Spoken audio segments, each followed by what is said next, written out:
That intellectual girl is asking a question. That behind the intellectual girl. Assalamu alaikum. Walsam. My name is Ikra. Yep. I have a question, Surah Baqarah, ayah number 219.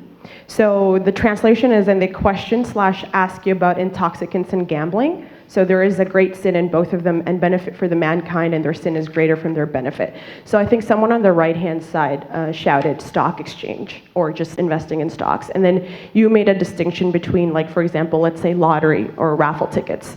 And you said that's okay because you're taking a chance and your investment is small. So my question to you is, like, what does the Quran say about, like, investing in stocks? Because Yeah. I'm not an expert in stocks. This guy Sharia is an expert.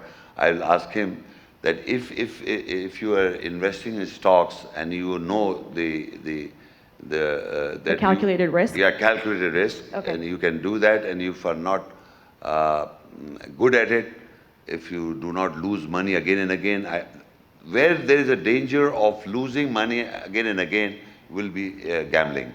Otherwise, where is a calculated risk, is you can do it and you can do, it's all right.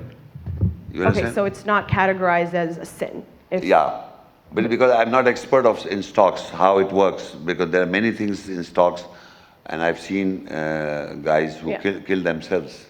Right. So that means that kind of stock where it goes into danger will be again gambling.